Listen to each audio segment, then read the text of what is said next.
जय हिंद साथियों, स्वागत है आपका अपने YouTube चैनल जेके साहिल स्टडी में। तो सबसे पहले आप सभी को दशहरे की हार्दिक शुभकामनाएं। तो अपने अंदर की बुराई को ख़त्म करके नए दिन की शुरुआत कीजिए। तो चलिए शुरू करते हैं आज के करंट अफेयर में।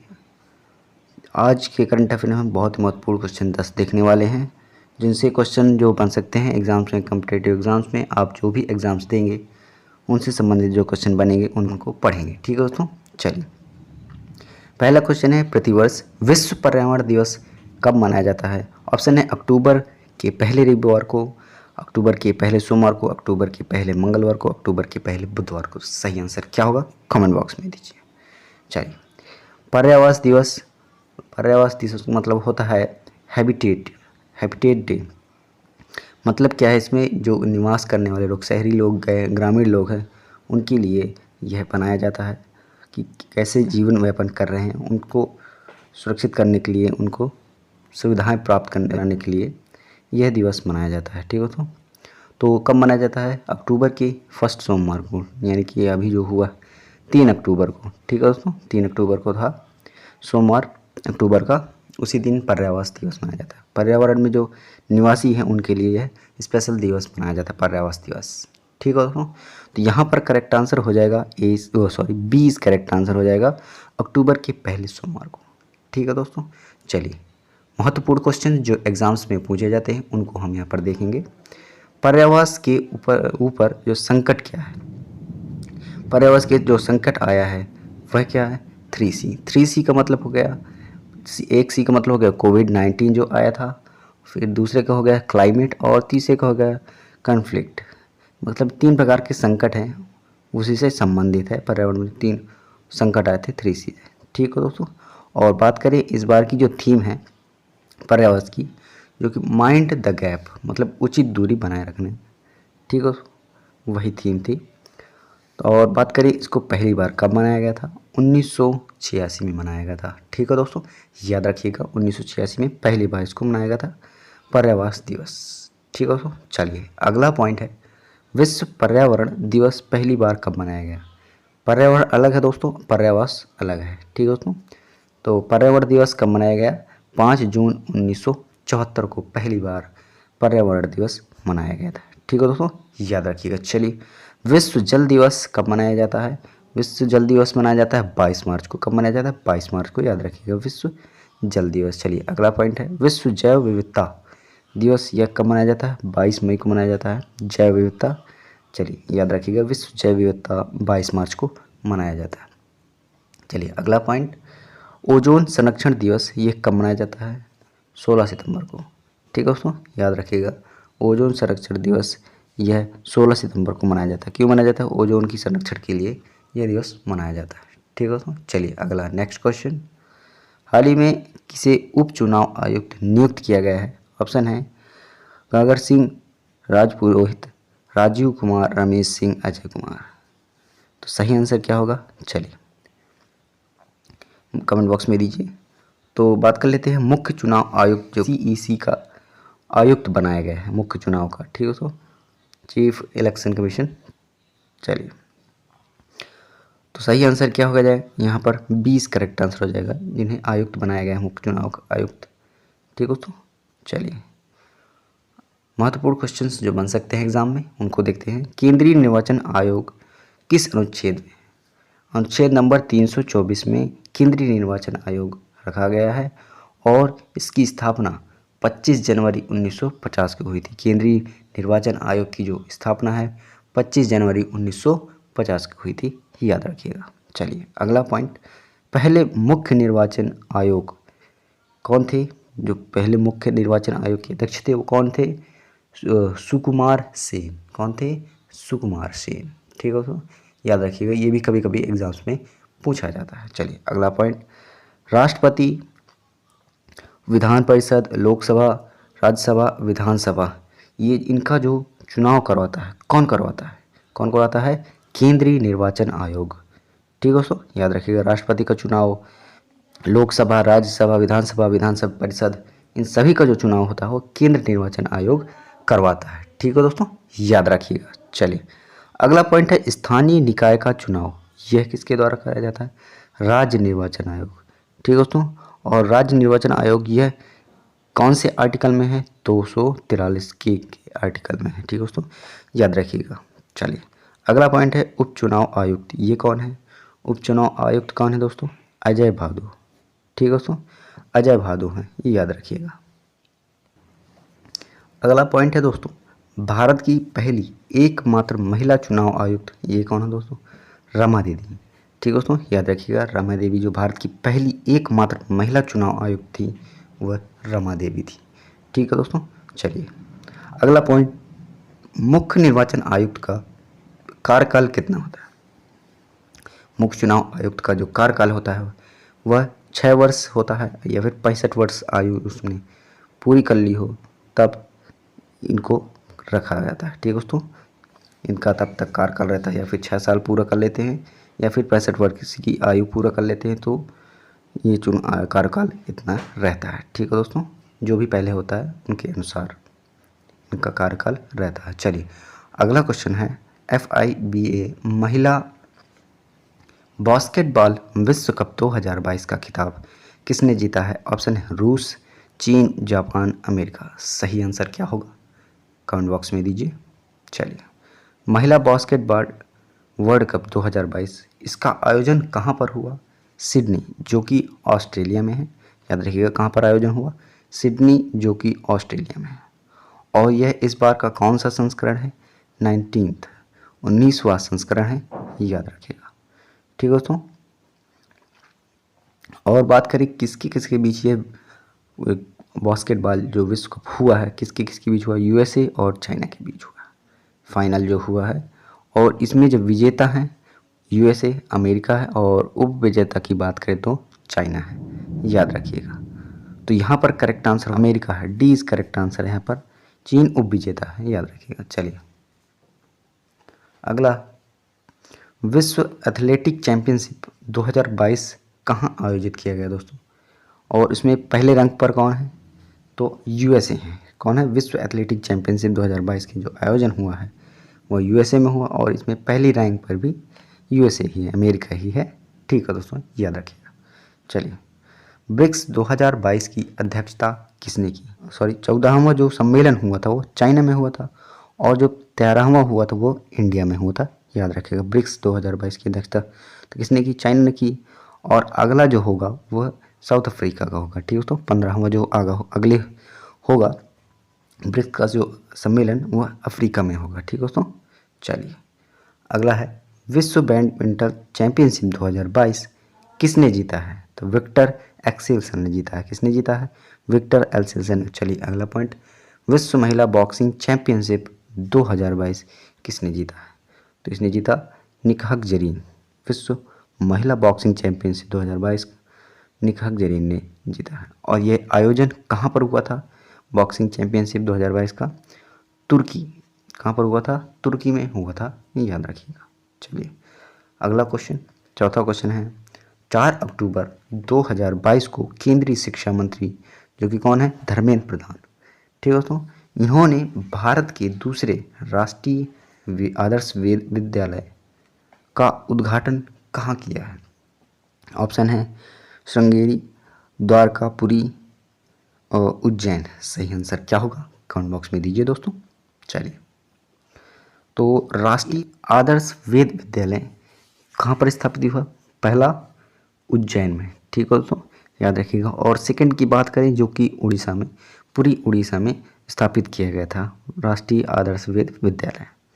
ठीक है दोस्तों, और इसमें क्या उद्देश्य रखा गया है? वेदों की शिक्षा का उद्देश्य इसका रखा गया है। वेदों में जो शिक्षा देना इसका मुख्य उद्देश्य रहेगा, और बाकी तो शिक्षा होंगी ही हिंदी इंग्लिश की जो भी कराई जाती हैं, लेकिन वेदों के बारे में भी इसमें पढ़ाया जाएगा।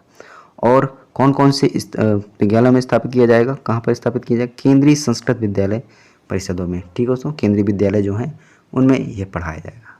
ठीक है दोस्तों, और इसमें क्या क्या रहेगा? आवासीय, निःशुल्क आवास में रहने के लिए और निःशुल्क विद्या देने के लिए। ठीक है, तो पढ़ाने के लिए ये शुरू किया गया है। ठीक है दोस्तों, तो किस सरकार ने शुरू किया है? मध्य प्रदेश में। तो यहाँ पर डी इज करेक्ट आंसर हो जाएगा। सॉरी, यहाँ पर कहा गया है कि दूसरा भारत में दूसरे की बात करें तो पूरी जो कि उड़ीसा में है। तो यहाँ पर ये उज्जैन में पहला हो जाएगा और दूसरा की बात करें सेकंड पूरी उड़ीसा में। ठीक है दोस्तों, याद रखिएगा। चलिए अगला पॉइंट जो महत्वपूर्ण है आपको याद रखना चाहिए, नुआखाई रज पर्व त्यौहार किस राज्य में मनाया जाता है दोस्तों? जो कि उड़ीसा में मनाया जाता है। ठीक है दोस्तों, नुआखाई और रज पर्व जो होते हैं वह उड़ीसा के प्रमुख त्यौहार हैं। ठीक है दोस्तों, याद रखिएगा। चलिए अगला पॉइंट है, हॉकी वर्ल्ड कप 2023 का आयोजन कहाँ पर होगा दोस्तों? जो कि उड़ीसा में होगा। ठीक है दोस्तों, याद रखिएगा। उड़ीसा कहाँ पर? भारत के अंदर होगा हॉकी वर्ल्ड कप का आयोजन 2023 में। चलिए अगला पॉइंट, पीएम श्री योजना का संबंध किससे है? तो यह स्टार्ट कब किया गया? यह स्टार्ट 5 सितंबर को किया गया था और इसमें स्कूलों का विकास मुख्य संबंध है। ठीक है दोस्तों, पीएम श्री योजना का स्कूल से इंफ्रास्ट्रक्चर मजबूत करना इसमें। ठीक है दोस्तों, इसका मुख्य उद्देश्य पीएम श्री योजना का है। ठीक है दोस्तों, चलिए अगला पॉइंट, नई राष्ट्रीय शिक्षा नीति में कब तक स्कूली शिक्षा में 100% संकल नामांकन अनुपात का लक्ष्य रखा गया है? तो यह लक्ष्य रखा गया है 2030 तक। और इसमें समिति की बात करें तो ये कौन सी समिति है? कस्तूरी रंगन समिति। ठीक है दोस्तों, और यह शिक्षा 34 साल बाद आई है। ठीक है दोस्तों, यह शिक्षा नीति। ठीक है दोस्तों, और इसमें 10+2 की जगह में 5+3+3+4 नया फॉर्मूला अपनाया जाएगा। ठीक है दोस्तों, चलिए अगला क्वेश्चन है, वर्ष 2022 के लिए शस्त्र रामानुजन पुरस्कार किसे दिया जाएगा? ऑप्शन है यूनकिंग टैंग, नीना गुप्ता, फ्रांसिस कैरे, राम दशरथ मिश्र। सही आंसर क्या होगा कमेंट बॉक्स में दे सकते हैं आप। चलिए शस्त्र रामानुजन की बात करें तो इसका फुल फॉर्म क्या होता है? स से हो जाएगा षणमुखी, और ए से हो जाएगा आर्ट, एस से हो जाएगा साइंस, टी से हो जाएगा टेक, और आर से रिसर्च, ए से अकादमी। ठीक है दोस्तों, यह पुरस्कार दिया जाएगा जो कि मैथ के क्षेत्र में दिया जाता है। और किसे दिया गया? 2022 में जो दिया गया है वह प्रोफेसर जो हैं यूनिकिंग टैग, जो कि कैलिफोर्निया के प्रोफेसर हैं। कौन से? यूनिकिंग टैग, जो कि कैलिफोर्निया के प्रोफेसर हैं। ठीक है दोस्तों, याद रखिएगा। तो यहाँ पर करेक्ट आंसर क्या हो जाएगा? ए इज़ करेक्ट आंसर हो जाएगा। ठीक है दोस्तों, जो कि रामानुजन पुरस्कार, शस्त्र रामानुजन पुरस्कार दिया गया है 2022 का यूनिकिंग टैंग को। चलिए, और यह क्यों दिया गया? क्योंकि बेहतर कार्य प्राप्त इन्होंने किया है, मैथ में बेहतर कार्य किया है, इसलिए इनका पुरस्कार जो है दिया जाएगा। ठीक है दोस्तों, और इसकी स्थापना की बात करें, इसकी स्थापना कब की? 2005 में की गई थी। और इसमें जो राशि रखी गई है $10,000 की राशि, इनामी राशि दी जाएगी। ठीक है दोस्तों, चलिए यह दिया जाता है इनाम, वह किस वर्ष की आयु में व्यक्ति को मिलता है? 32 वर्ष से जो कम आयु के व्यक्ति हैं उन्हीं को मैथ के क्षेत्र में उत्कृष्ट प्रदर्शन के लिए यह रामानुजन पुरस्कार दिया जाता है। ठीक है दोस्तों, क्यों दिया जाता है? क्योंकि इनकी जो रामानुजन जी की मृत्यु हुई थी वह 32 वर्ष की आयु में हो गई थी, इसलिए 32 वर्ष के कम के आयु को ही यह रामानुजन पुरस्कार दिया जाता है। ठीक है दोस्तों, चलिए, और महिला कौन सी उनको दिया गया था? जो कि नीना गुप्ता थी, उनको भी रामानुजन पुरस्कार दिया गया था। ठीक है दोस्तों, याद रखिएगा। यहाँ चलिए अगला, प्रित्जर पुरस्कार किसे मिला? फ्रांसिस कैरे जो हैं उनको प्रित्जर पुरस्कार दिया गया है हाल ही में। ठीक है दोस्तों, आर्किटेक्चर हैं। चलिए अगला पॉइंट है, सरस्वती पुरस्कार जो कि 31वां दिया गया है, और किसे दिया गया? राम दशरथ मिश्र। किसे दिया गया? राम दशरथ मिश्र को दिया गया है। और किसके लिए दिया गया? मैं तो यहाँ हूँ, उनकी पुस्तक के लिए। ठीक है दोस्तों, चलिए अगला है सुएला ब्रेमरमैन जो कि ब्रिटेन की गृह मंत्री हैं, उनको पुरस्कार कौन सा दिया गया? हाल ही में जो दिया गया है वो कौन सा पुरस्कार दिया गया है? जो कि एलिजाबेथ द्वितीय पुरस्कार दिया गया है। हाल ही में आपने देखा होगा कि जो कि एलिजाबेथ ब्रिटेन की महारानी थी, उनका निधन हो गया।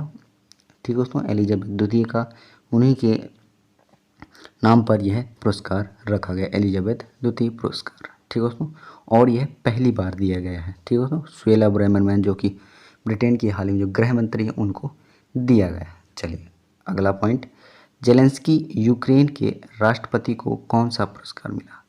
जेलेंस्की जो कि यूक्रेन के राष्ट्रपति हैं, उनको कौन सा पुरस्कार मिला है? लिबर्टी पुरस्कार। यूक्रेन के जो अभी राष्ट्रपति हैं कौन है? जेलेंस्की हैं, ये भी याद रखिएगा। और इन्हें जो पुरस्कार मिला है लिबर्टी पुरस्कार मिला है। ठीक है दोस्तों, याद रखिएगा। चलिए अगला क्वेश्चन है, हाल ही में किसने रोड सेफ्टी वर्ल्ड सीरीज 2022 का खिताब जीता है? ऑप्शन है India legends, Sri Lanka legends, England legend, Australia legend. सही आंसर क्या होगा? कमेंट बॉक्स में दीजिए। चलिए, रोड सेफ्टी वर्ल्ड सीरीज 2022 यह स्टार्ट की गई है। और क्यों स्टार्ट की गई है? सड़क सुरक्षा में जो जागरूकता पैदा करने के लिए इसका शुरुआत किया गया है। ठीक है दोस्तों, और यह खिताब किसे दिया जाए? फाइनल मैच में जो हुआ कौन कौन थे? इंडिया लीजेंड और श्रीलंका। तो किसे दिया गया? विजेता कौन है? India legend. ठीक है दोस्तों, यह सेकंड बार विजेता रहे हैं, तो इन्हीं को यह रोड सेफ्टी वर्ल्ड सीरीज 2022 का खिताब दिया गया है, जिसमें जो पुराने खिलाड़ी जिन्होंने संन्यास लिया है वो शामिल रहते हैं, उसमें गेम खेलते हैं। ठीक है दोस्तों, इसलिए पुरस्कार दिया जाता है। तो यहाँ पर जो इंडिया लीजेंड है उनको दिया गया है, लीजेंड्स। ठीक है दोस्तों, सॉरी लीजेंड्स होते हैं उनको। चलिए, अब महत्वपूर्ण क्वेश्चन जो बन सकते हैं उनको यहाँ पर देख लेते हैं। अगला पॉइंट है महत्वपूर्ण पॉइंट जो एग्जाम्स में पूछा जाता है, रोड सेफ्टी वर्ल्ड सीरीज 2022 के आयुक्त किसे बनाया गया है?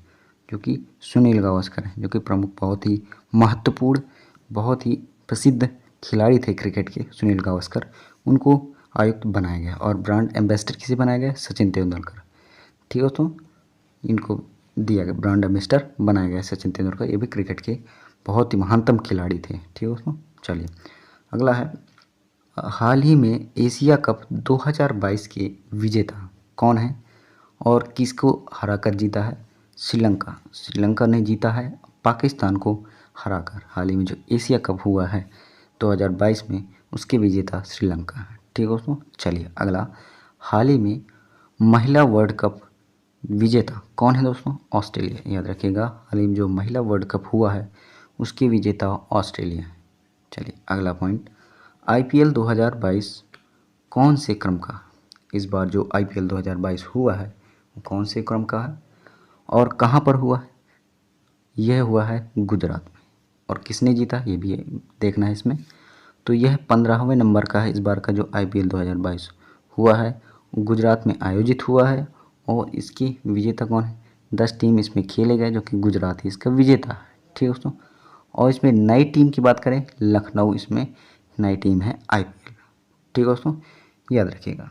चलिए अगला पॉइंट, राजीव गांधी ग्रामीण ओलंपिक खेलों में कुल कितने खेल शामिल हैं? कितने खेल शामिल हैं? 6 खेल शामिल हैं। और इसकी शुरुआत कब हुई दोस्तों? 29 अगस्त को इसकी शुरुआत हुई। कहाँ पर हुई? राजस्थान में। ठीक है दोस्तों, याद रखिएगा 5 अक्टूबर तक इसको चलने वाला है। ठीक है दोस्तों, 5 अक्टूबर तक यह चलेगा ये खेल। ठीक है दोस्तों, राजीव गांधी ग्रामीण ओलंपिक। चलिए अगला क्वेश्चन देखते हैं, 7वां क्वेश्चन, 3 अक्टूबर 2022 को भारत निर्वाचन आयोग ने ऑल इंडिया रेडियो के सहयोग से मतदाता जागरूकता के लिए किस कार्यक्रम का शुभारंभ किया है? सही ऑप्शंस दिए हुए हैं, तो आपको आंसर बताना है क्या होगा। मतदाता जंक्शन, स्वीप कार्यक्रम, वोट कार्यक्रम, या फिर इनमें से कोई नहीं। सही आंसर क्या होगा? चलिए बताइए, मतदाता जागरूकता के लिए कार्यक्रम कौन सा शुभारंभ किया गया है?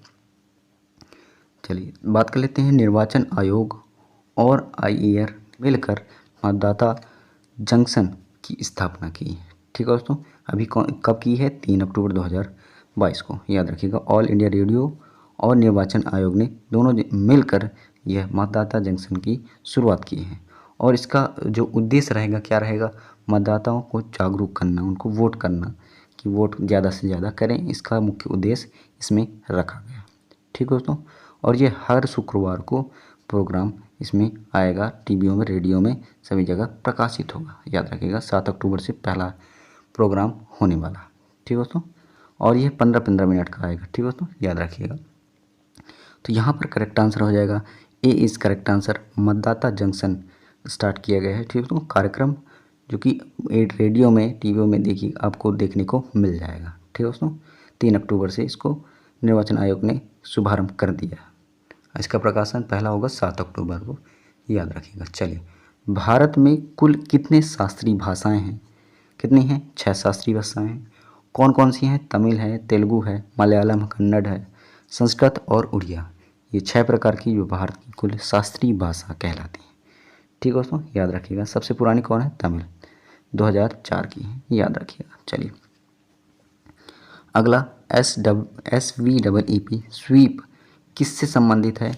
यह मतदाता निर्वाचन आयोग से संबंधित है। ठीक है दोस्तों, मतदाता से संबंधित है और निर्वाचन आयोग ने इसको स्टार्ट किया, याद रखिएगा। ठीक है दोस्तों, स्वीप जो कि मतदाता से संबंधित है, याद रखिएगा। चलिए, अगला, संयुक्त राष्ट्र सुरक्षा परिषद में कितने देशों के पास वीटो पावर है? तो कितने हैं? 5 देश हैं। कौन कौन से हैं? USA, अमेरिका हो गया, यूनाइटेड किंगडम, फ्रांस, रसिया, चाइना। तो 5 प्रकार के देश हैं। इन्हीं में जो है वीटो पावर 5 देशों के ऊपर है। ठीक है, संयुक्त राष्ट्र महापरिषद में वीटो पावर है 5 देशों के ऊपर। ठीक है दोस्तों, याद रखिएगा। चलिए, अगला पॉइंट है, मतदान करना मौलिक अधिकार या विधिक अधिकार है? कौन सा अधिकार है? यह विधिक अधिकार है। ठीक है दोस्तों, और बात करें तो इसमें कौन सा आर्टिकल में मतदाता संबंधित है? आर्टिकल नंबर 326 में लिखा हुआ है कि मतदाता का जो अधिकार लिखा हो कि विधिक अधिकार में है या मौलिक अधिकार में लिखा गया है। ठीक है दोस्तों, और उसमें ये भी लिखा कि कौन से वर्ष से जो कि मतदान कर सकते हैं, जो कि 18 वर्ष है। ठीक है दोस्तों, याद रखिएगा।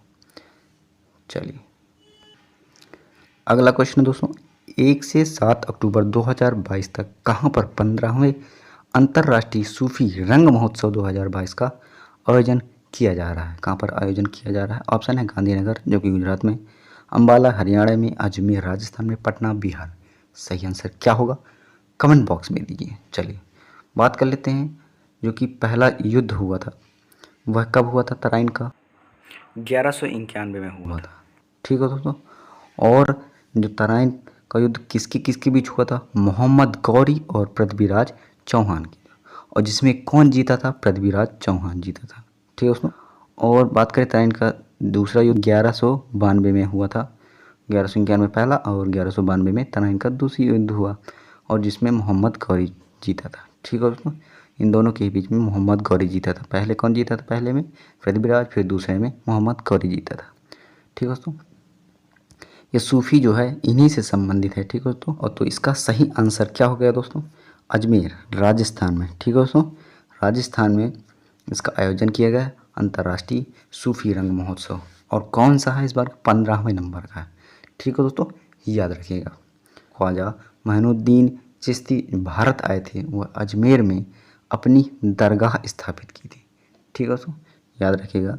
उसने इनके उद्देश्य में सूफी संत के जो उद्देश्य हैं, संगीत के द्वारा आत्मा को परमात्मा में मिलाना, यह उद्देश्य इसमें था। ठीक है दोस्तों, सूफी संत का। और बात करिए जो आयोजन हो रहा है अजमेर दरगाह में, जो आयोजन हो रहा है 15वें नंबर का है। ठीक है दोस्तों, याद रखिए कहाँ पर हो रहा है? अजमेर में हो रहा है जो कि राजस्थान में है, और इस बार कौन हो रहा है? 15वें नंबर का है। ठीक है दोस्तों, अंतर्राष्ट्रीय सूफी रंग महोत्सव। चलिए, अगला पॉइंट है ऊंट महोत्सव। ये कहाँ का बहुत महत्वपूर्ण त्यौहार है? बीकानेर का। ठीक है दोस्तों, याद रखिएगा, बीकानेर का बहुत ही महत्वपूर्ण त्यौहार है। अगला है थार महोत्सव जो कि बाड़मेर का है, याद रखिएगा। और पोखरण में कौन सा महत्वपूर्ण त्यौहार है? मरु महोत्सव मनाया जाता है। ठीक है दोस्तों, याद रखिएगा, बहुत ही महत्वपूर्ण है, जैसलमेर में। ठीक है दोस्तों, याद रखिएगा। चलिए, फूलडोल महोत्सव की बात करें, ये कहाँ का प्रमुख त्यौहार है? राजस्थान का, याद रखिएगा, राजस्थान का है। और ये किसके द्वारा यह फूलडोल महोत्सव चलाया गया? राम स्नेही संप्रदाय द्वारा। ठीक है दोस्तों, इसमें भीलवाड़ा के शाहपुरा तहसील में उसमें यहाँ पर आयोजन किया गया है। ठीक है दोस्तों, चलिए अगला 9वां क्वेश्चन। तो प्लीज़ जिन्होंने अब तक लाइक नहीं किया प्लीज़ लाइक कर दीजिए, और चैनल को सब्सक्राइब जरूर कर लीजिएगा, क्योंकि इसी प्रकार के आपको करंट अफेयर से संबंधित वीडियो मिलते रहेंगे। अगला क्वेश्चन है दोस्तों, निम्नलिखित कथनों में से कौन सा सही नहीं है? पहला ऑप्शन है अक्टूबर 2022 में प्रधानमंत्री युवा लेखक मार्गदर्शन योजना युवा 2.0 की शुरुआत हुई है। दूसरा ऑप्शन है इसे युवा कार्यक्रम एवं खेल मंत्रालय द्वारा शुरू किया गया है। अगला ऑप्शन है नेशनल बुक ट्रस्ट इसकी कार्यान्वयन एजेंसी है, और इस योजना की पहल पहले संस्करण की शुरुआत 2021 में की गई थी। तो इसमें सही आंसर क्या हो जाएगा, इसमें कौन पूछ रहा है कि कौन सा कथन सही नहीं है। तो चलिए देखते हैं कौन सा सही है कौन नहीं। योजना की बात करें, योजना में कौन सी है, युवा, और पूरा नाम क्या है, युवा लेखक मार्गदर्शन योजना। ठीक है दोस्तों, यह 2.0 है, मतलब दूसरी है इस बार की, जो कि पीएम नरेंद्र मोदी जी को द्वारा इसको स्टार्ट किया गया था। ठीक है दोस्तों, दूसरी योजना जो कब स्टार्ट किया गया, अभी 2 अक्टूबर 2022 में स्टार्ट किया गया दोबारा। पहला कौन कब बनाया, 2021 में। ठीक है दोस्तों, चलिए पहला संस्करण जो कि 2021 में शुरू हो गया। ठीक है दोस्तों, जिसको युवाओं को लिखने पढ़ने का जुनून जो कि उसको बढ़ाने का मुख्य उद्देश्य इसमें रखा गया है। ठीक है दोस्तों, और किसी के द्वारा शुरू किया गया है, एनबीटी नेशनल बुक ट्रस्ट के द्वारा। ठीक है दोस्तों, याद रखिएगा। और इसमें कौन से मंत्रालय के द्वारा स्टार्ट किया गया, मंत्रालय जो होगा शिक्षा मंत्रालय। ठीक है दोस्तों, तो याद रखिएगा। तो पहला ऑप्शन क्या हो जाएगा, ये करेक्ट हो जाएगा। इसमें मार्गदर्शन की योजना 2.0 प्रधानमंत्री युवा लेखक मार्गदर्शन योजना शुरू की गई अक्टूबर में, ये भी सही है। और इसमें युवा कार्यक्रम खेल मंत्रालय नहीं, खेल मंत्रालय के द्वारा नहीं, यहाँ पर शिक्षा मंत्रालय देख सकते हैं, शिक्षा मंत्रालय के द्वारा शुरू किया गया है युवा कार्यक्रम। ठीक है दोस्तों, तो यहाँ पर ये करेक्ट आंसर हो जाएगा। इसमें कौन पूछ रहा है, सही नहीं है, तो ये वाला सही नहीं है।